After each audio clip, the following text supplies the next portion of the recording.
warahmatullahi wabarakatuh. Perkenalkan, nama saya Diki Prasetyo, NIM 1225005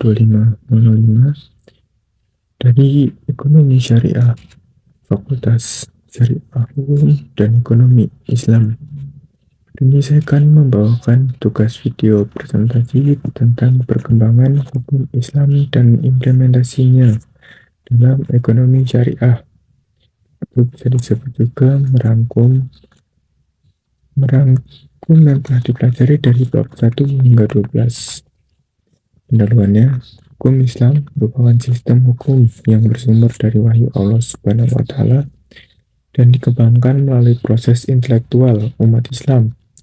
Sepanjang sejarah, secara konseptual, hukum Islam tidak hanya berfungsi sebagai seperangkat norma normatif, tetapi juga sebagai instrumen sosial yang mengatur kehidupan manusia dalam berbagai aspek, termasuk aspek ekonomi.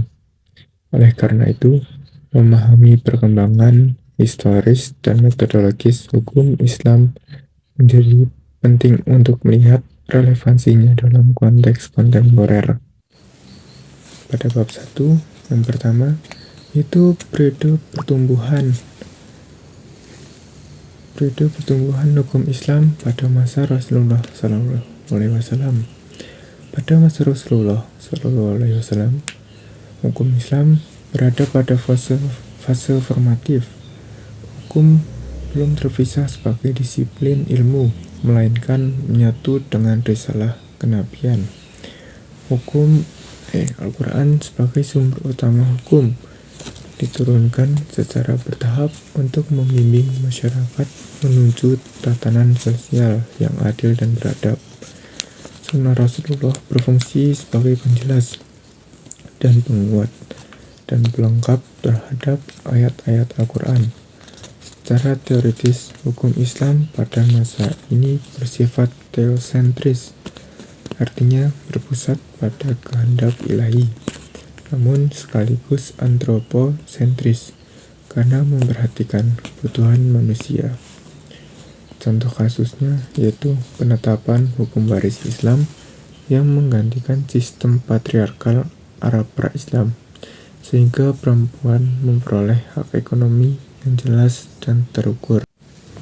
Yang kedua, karakteristik hukum Islam pada masa Rasulullah.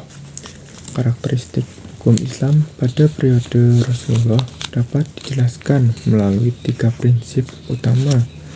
Yang pertama yaitu tadarruj fi at-tasyri', yaitu penetapan hukum secara bertahap.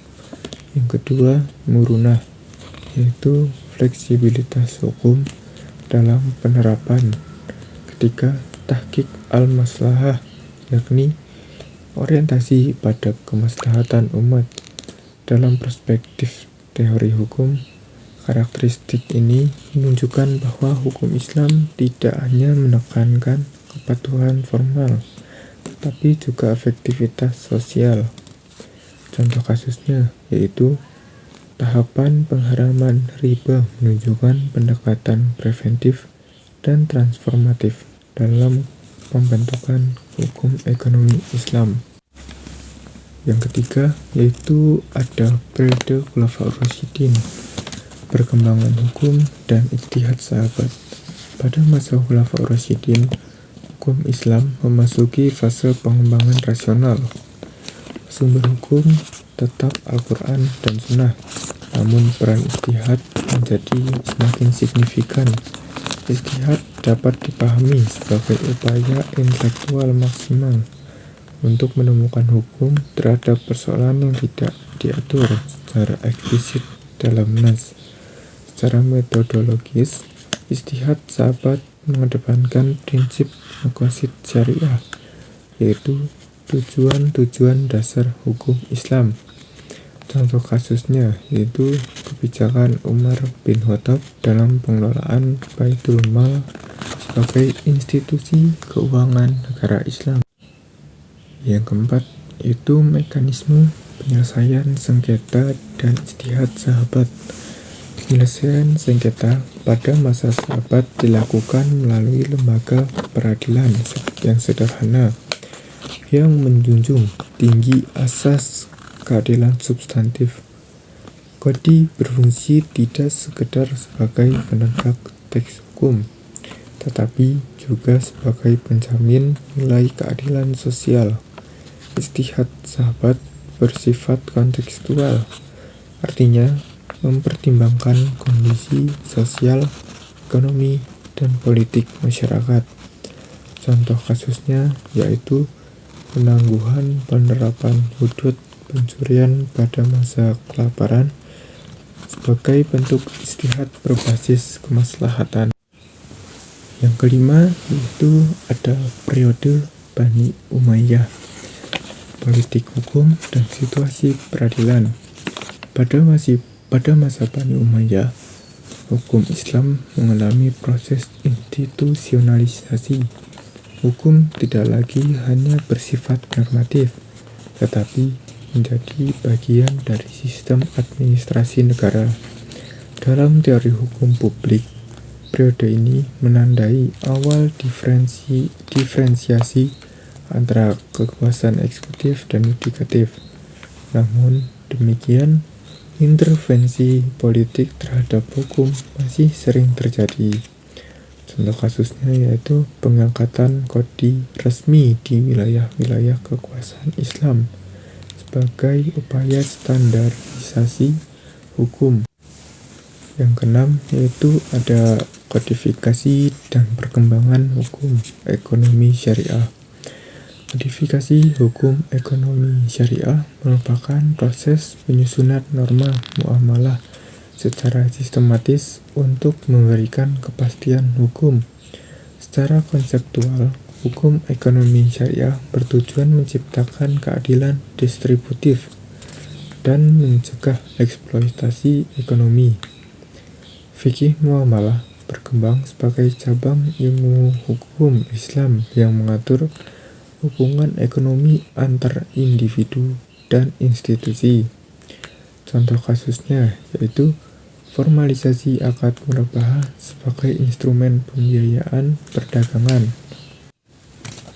Yang ketujuh yaitu peraturan perundang-undangan terkait bisnis ekonomi syariah. Dalam konteks negara modern, hukum Islam berinteraksi dengan sistem hukum positif. Prinsip-prinsip syariah diakomodasi dalam bentuk regulasi formal melalui proses legislasi. Pendekatan ini menunjukkan integrasi antara hukum agama dan hukum negara. Contoh kasusnya yaitu pengaturan perbankan syariah dalam sistem hukum nasional Indonesia. Yang kedelapan yaitu ada pembentukan mazhab dan pembukuan fikih. Mazhab fikih dapat dipahami sebagai aliran pemikiran hukum yang memiliki metodologi ijtihad tertentu. Pembukuan fikih memungkinkan hukum Islam ditransmisikan secara sistematis lintas generasi. Secara epistemologis, mazhab menunjukkan pluralitas dalam pemikiran hukum Islam. Contoh kasusnya yaitu perbedaan pandangan mazhab dalam menetapkan syarat sah akad salam. Yang kesembilan yaitu ada tasri' pada mazhab taklid dan jumud. Mazhab taklid dan jumud ditandai oleh dominasi otoritas mazhab dan minimnya ijtihad. Hukum Islam cenderung diposisikan sebagai produk final, bukan sebagai proses dinamis. Meskipun demikian, periode ini berperan dalam menjaga stabilitas hukum. Contoh kasusnya yaitu pengabaian praktik ekonomi modern karena dianggap tidak sesuai dengan fikih klasik. Yang ke-10 ada fase transisi dan kebangkitan ijtihad. Fase transisi merupakan titik balik dalam sejarah hukum Islam. Ulama kontemporer berupaya merekonstruksi metodologi ijtihad agar hukum Islam mampu menjawab tantangan globalisasi.